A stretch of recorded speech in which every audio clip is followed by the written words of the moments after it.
এই বিপ্লবটা যদি প্রেসিডেন্ট জিয়ার তার যে চিন্তা ধারণা দূরদর্শিতা সে আলোকে যদি সমাপ্ত হইতো তাহলে স্বনির্ভর বাংলাদেশ অব্যাহত থাকত। বাধাগ্রস্ত হয়েছে। এখন খাল খনন করতে যাই, খালের মাঝখানে দোকান গড়ে উঠেছে, খালের মাঝখানে বাড়িঘর গড়ে উঠেছে।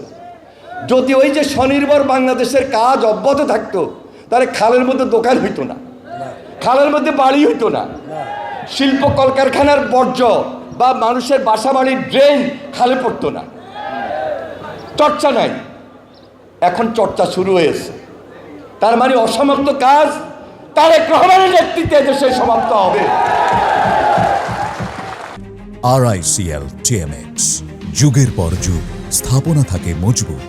যত ব্যারিকেড থাকুক, যত বাধা থাকুক, যত দোকান অবকাঠামো গড়ে উঠুক, খালের মধ্যে বাঁধ সৃষ্টি করা হোক, কোনো কিছুই থাকবে না।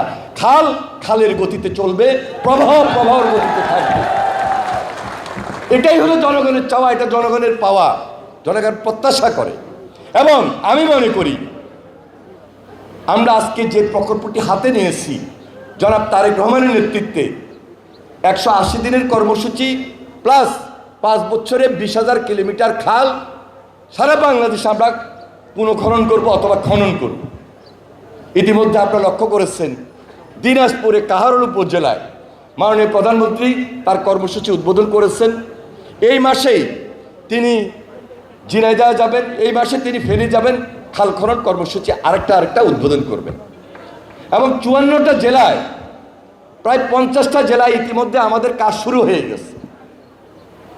আমরা আমাদের মন্ত্রী সাহেবরা, এমপি সাহেবরা, প্রতিমন্ত্রী সাহেবরা বিভিন্ন জায়গায় বিভিন্ন এলাকায় এই কর্মসূচি অব্যাহত রেখেছেন।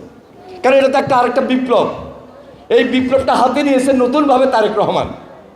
এই বিপ্লবের শেষ হবে না যতদিন পর্যন্ত নতুন বাংলাদেশ গঠন না করতে পারে।